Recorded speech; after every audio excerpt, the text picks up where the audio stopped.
Good morning. Good morning. This is Jillian. On the heels of on the heels of recovering from one of the worst symptoms of COVID-19, which are the stabbing headaches. And those stabbing headaches come from inflammation in the brain because the body's going through an upgrade, the brain's going through the upgrade, and the prostaglandin hormone is at the surface trying to heal as well as upgrade the body to the next level of evolution based upon this environment. So I am hoping, see, here's the thing. Why they're saying that you're not really going to get an immunity to the COVID-19 is because people have major predispositions. And the COVID-19 is going to go after every single predisposition you have. So if you're on the J juice and you reversed most of your issues, and maybe you had a few issues that the COVID-19 found that there were discrepancies and now it's fixing it, yeah, you could actually be immune to the COVID-19 if you've been on the J juice long enough to reverse 99.999% of your issues. Okay? The reason why they're saying there really isn't immunity is because so many people have so many predispositions and comorbidities that every single time they get exposed to another strain of the COVID, their body's going to experience some kind of upgrade process that they're going to suppress their prostaglandin hormones, which is the healing hormones that gives you the pain sensation, and then stop the healing from there. They're anesthetized for just a minute until that weakness then goes and travels to another part of the body, and then another strain of the COVID-19 then goes and attacks that weakness, and then it becomes just a downhill from there. Okay? So yeah, this COVID-19 is here to stay. Any weakness that you have right now, from this point forward, is going to be addressed by COVID-19, and some of you will handle it, some of you won't. Some of you will pass away, and some of you will hang on and maybe lose 13 years of your life. And that is the reality of it. I mean, they already done the research and said that anyone that experiences COVID-19 in some way, shape, or form is going to lose 13 years of their life. Okay? At least. And that's all relative to your predispositions. So that makes sense. Yes, of course. I mean, yeah, you may survive the first wave of the first strain, but there are other ones that are going to come, into being, and then people are going to suppress their immune system by suppressing their prostaglandin hormone, which is that healing hormone, and make their body weaker and weaker. So I've established already in my book that's coming out in June 2020 that we have a microbiome, which is viruses, parasites, protozoa, proteins, bacteria, and fungus, and they have to be balanced correctly. They give off a biochemistry, which is basically your fatty acids, amino acids, prohormones, and minerals. That has to be balanced correctly. And then you have to also be able to adapt to an environment that's full of elements on the periodic tables. You have compounds and you have elements. And they all have to work symbiotically with your microbiome on the inside, as well as the microbiome in your external environment. So all of those things have to work simultaneously together to your benefit. What happens is that people mischaracterize their symptoms. They apply too much of any compound that's out there in the holistic and the allopathic world. And they suppress the healing hormones because they don't want to feel pain. And that's where people weaken their predispositions. They weaken their pre-existing conditions, which means that they've taken years off their life. That's what it comes down to. And so all the allopathic, all the holistic, all the naturopathics, homeopathics, all of your MLMers are all about suppressing that most valuable hormone that the males produce in their prostate gland, in their testes.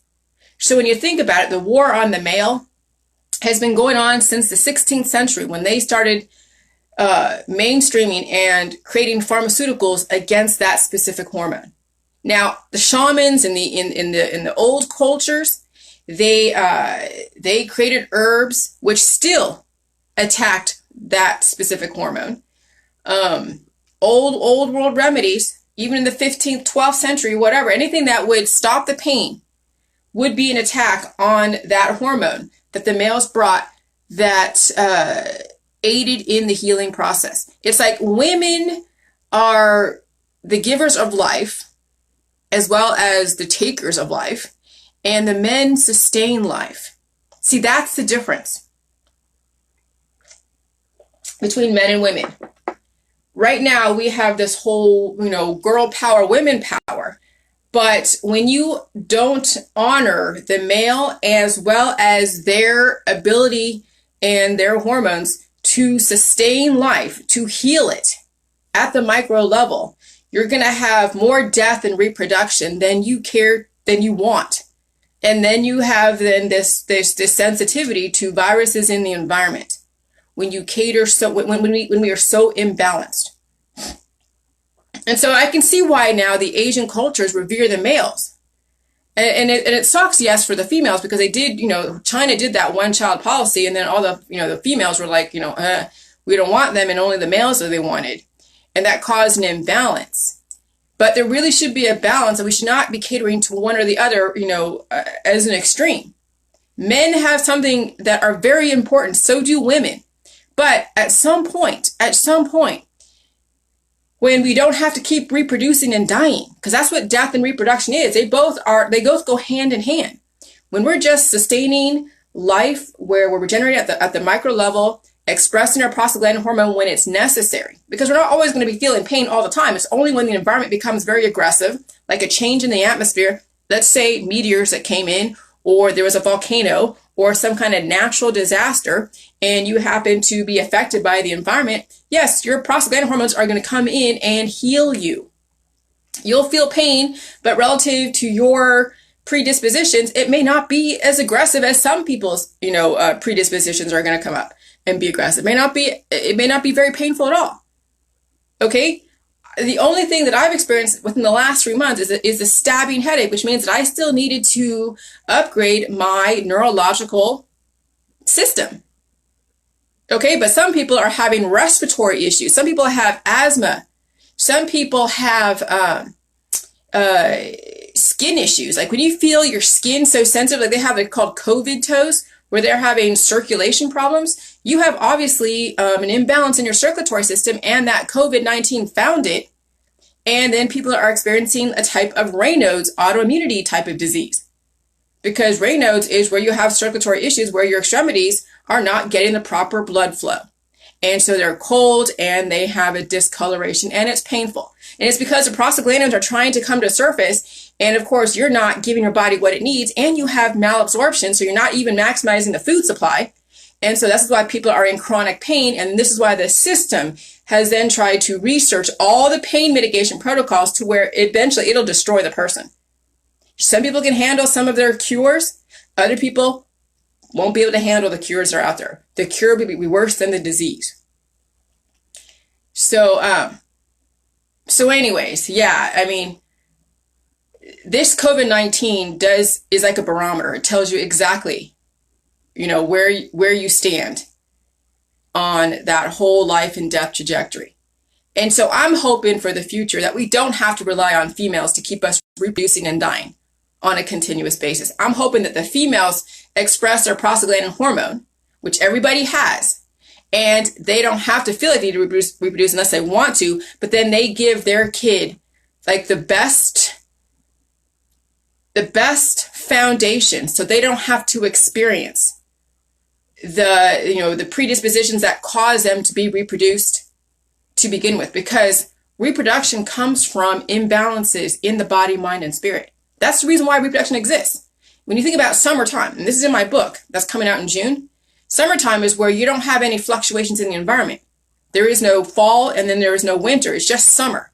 So when you have 80-degree weather, let's say you're in Hawaii. Some of you are in Hawaii. It's 80 degrees all the time. There's no volcanoes. There's no major hurricanes or major storms. It's just 80 degrees all year round. And maybe you've already carved out your village. And so you don't have to keep going into the brush and break off leaves and hurt animals as you're walking through the brush. Everything is, you already have your garden set out, and maybe you do step on some worms and maybe you should kill some worms, But for the most part, you haven't caused too much of an upset of homeostasis in the environment. You would have a continuous, just life. There'd be no upset of homeostasis, no fluctuations up or down. It'd be just perfectly perfect. Everyone's eating well. Nobody's dying. Nobody's reproducing. There are no wars. Okay. And you just have the same set of 50 people in this village just working as a well-oiled machine. That is what I'm looking for in the future. But when you start bringing in imbalances, let's say, hey, you can't help that a meteor shower is going to come. You can't help that a big storm is going to come in and blow things around. Maybe people get hurt. And when people get hurt, then they get diagnosed with the disease because they didn't fix it at the root level because they didn't know how. But let's say people know how to do it, then they would never have to worry about being hurt and having that be sustained like a predisposition. But let's say the people don't know about jelly juice, okay, and they get hurt, and then they get diagnosed with the disease, and then they reproduce. And so that's what I'm saying, is that that's where kids come from, is an imbalance in the environment.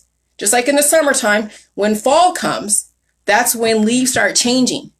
When animals start running around looking for food and shelter and building their nests and all that stuff, or building their shelter for the long, cold winter in some really extreme areas like here in Ohio. I experienced all 4 seasons here in Ohio. So I'm watching, and I love it. I mean, in California, it got cold, yeah, when I was over in Northern California. I wasn't up in the snow area like Lake Tahoe. But here, you get extreme weather here in Ohio. So I'm watching the environment and the animals go through their natural processes when there's a change in the environment. And then you have the fall and the winter is like dead. Okay, dead, like winter is where everything goes dormant. And then the spring is when, when seeds are being dropped and they germinate through a very fast gestation period. And then you have babies in the summertime. You have all these little bunny rabbits and ducklings and all that stuff. And then they prepare for the fall and the winter. And that's the cycle of life when animals and people don't know how to harness the elements correctly to then sustain a continuous life, no matter, despite the environment. Because that's the name of my book that's coming out in June 2020, is Can Humans Live Indefinitely Despite Their Environment? And I'm saying, yeah, humans can, as long as they know how to control their inner environment, which means that they have to stop suppressing their prostaglandin hormone, which is the pain hormone. They have to stop taking all of these things that suppress that and be a painkiller. But I get it. Some of you are so far gone that for you to do the J juice, you kind of have to mix in some of the painkillers so you can at least not feel like you're being tortured. Because I'm telling you, this last week, feeling those stabbing headaches and doing very minimal of anything, minimal distractions as far as the pain, I definitely had an awakening as far as the prostaglandin hormone suppression, because I actually can feel the hormone flood my head. I can feel it kind of just like come out in waves. No different than when you guys get the O face during, conception or prior to conception. Okay? So you can feel hormones do what they need to do based upon what's going on and what kind of feeling that you're trying to encourage. And so the prostaglandin hormone is the opposite of oxytocin. Oxytocin is all about bonding and love, love, love, right? Well, when you have too much of the bonding, love, love, love, that can be very destructive. And that love, love, love not only turns to hate, hate, hate, but also death, death, death. Okay? So if we can understand that pain has a place, and the reason why pain exists is because it lets you know that there's something wrong, and you have to apply the right chemistry to your body. So that way you never have to deal with that same pain again. All right? There's things out there that you can't control. Like get in a car accident because somebody else drove the car. Well, yeah, you'll be in pain if you sustain injuries. And then guess what? You go get yourself stabilized at an ER, and then you take yourself out of the ER, put yourself back at home, drink the J juice, go through the healing process, deal with the pain, and maybe intermittently take a little bit of the painkillers if you have to. And then you heal at the micro level to where it's almost as if basically you have no physical memory of that pain. Maybe you do, but your body can't tell it ever went through something like that. Right now, people that are on the J juice are actually experiencing pain from years and years and years ago because the body never truly 100% healed at the micro level. They superficially healed, like the body adapted with its deficiency. And then as they get older, that accident now is more prominent and they're feeling more aches and rheumatoid arthritis or arthritis from that. weakness from like years and years ago from that sports injury. But now people on the J juice are feeling those pains from years ago, and they're dealing with it's like their body is going through and going back in time, dealing with every single injury, accident, predisposition, whether they had it during this lifetime or it was from some genetic memory from an ancestor. And so the whole thing with the J juice is there's no diet on the Jilly juice. There's no diet because mucus is an indicator. This morning, I felt kind of like that little bit of a headache that I had this week, and I felt really great yesterday. Like towards the afternoon, I felt like amazing. Like I was really aggressive yesterday. I had a little bit of a headache this morning, and then took a major poop, and I blew my nose. So I blew out antibodies. I blew out the weaknesses that caused all of the craziness in my body, and I let that waste go. So there's no diet on the J juice because when you drink the J juice, and you don't add the maple syrup or any of the blueberry syrup, because let's say you're obese, the salt and the nutrients and the water and the probiotics basically melt off the fat of your body when you think about it. Yeah, you'll be going through some major waterfalls, but it's not dehydrating. You're still going to eat food, okay? And then if you are not obese and you are underweight, let's say you add some blueberry syrup to the J juice and you start gaining weight because you are underweight and you need to gain like maybe 20 pounds. Maybe some people I see are so skin and bones because they have eating disorders.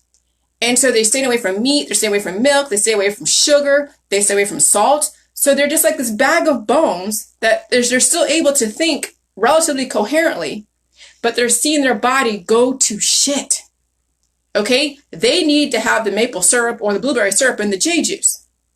Now, people are like, well, do you add it in the beginning, when you make the recipe, or at the end? Well, I mean, it's a good question. But remember, it doesn't even matter when you add the blueberry syrup or the maple syrup, because all it is just sugar and minerals. Okay, and carbs and all that stuff.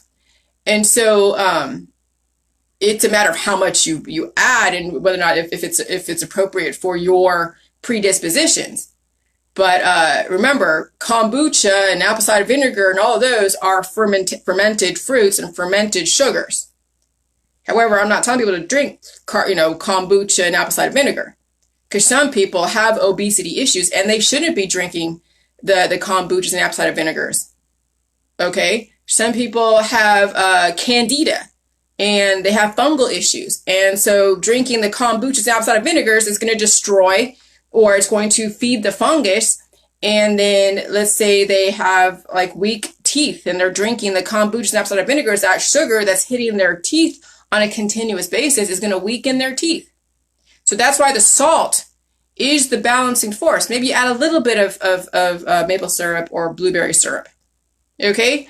It just depends on your predispositions. I mean, if you're that underweight and you can really hardly eat because you have stomach issues, then it would be totally prudent for you to add maple syrup or blueberry syrup to the J juice, whether it's in the beginning when you're first fermenting or at the end. I would probably say just let it ferment with the recipe that it is. And then when you're ready to drink it, just add some blueberry syrup. Those are basically calories. Some of you are calorie deficient.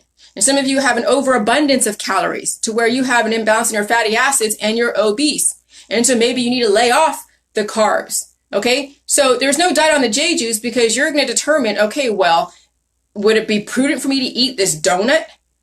But hey, some of you are addicted to sugar, so I get that, and you're obese. Okay. So you drink a bunch of J juice, or you eat that donut that you have to have, and you drink a bunch of J juice, and you balance out the salt and the sugar, the probiotics and the electrolytes and the micro and macronutrition, because you still need sugar. We're not trying to demonize sugar, but you have an imbalance. And that's why the J juice has now gone to such a middle ground where we're not so extreme. We're not saying that you're going to live this discriminatory diet.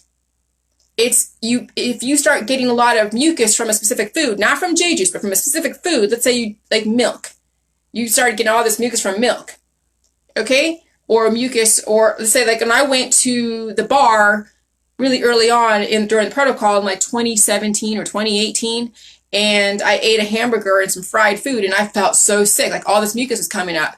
I knew that I had to lay off that bar food until my body was able to balance out the minerals to handle eating bar food. And eventually I was able to go back to that same bar, eat the same food, and I didn't have any kind of mucus reaction. However, when you're on the jelly juice, you're going to have mucus reactions because the body's going to bring to surface the antibodies, the things that you're harboring that are foreign or that are not serving the body correctly, that so the body's so stagnated it's not releasing, and the electrolytes and the probiotics and the micronutrition are going to then energize the body to release the excess. And so when you get mucus on the J juice, that is a perfect scenario. But if you are allergic to tomatoes or potatoes, wait until you get yourself acclimated and well enough to be able to handle the food supply, because there should be no food you should be discriminated against at some point in the future. Like, the whole point is be able to handle all of the FDA approved foods. Like, I can drink a Coke, I can eat, donuts. I just don't eat a lot of that stuff. Okay? Because I know that my body can only handle so much. I mean, it's like your body will let you know what you can handle, what you can't. And so that's why you listen to indicators. So the jelly juice has really taken a middle ground. And when you do listen to doctors and homeopathics and naturopathics and the MLMers who want to suppress the prostaglandin hormone, they're the ones that are shortening the longevity. They're the ones that are shortening your lifespan. Yeah, you may get some relief, but eventually you're going to have to either deal with your predispositions at the root level, or you'll forever be chipping away at your lifespan, brick by brick by brick. And that's exactly those that go see maintenance doctors, not ER doctors, not these COVID-19 doctors that are dealing with like respiratory therapists and nurses that are handling people that are in the hospital. But I'm talking about maintenance doctors. When you're seeing a nutritionist, when you're seeing a maintenance doctor, a specialist, you are now dealing with people that are going to suppress your correct hormones. And you're going to go downhill from there. Okay? So there is a difference of the type of doctors that I would recommend. Obviously, if you're in an emergency situation, you go see a doctor and you get stabilized, and then you come home and you freaking heal.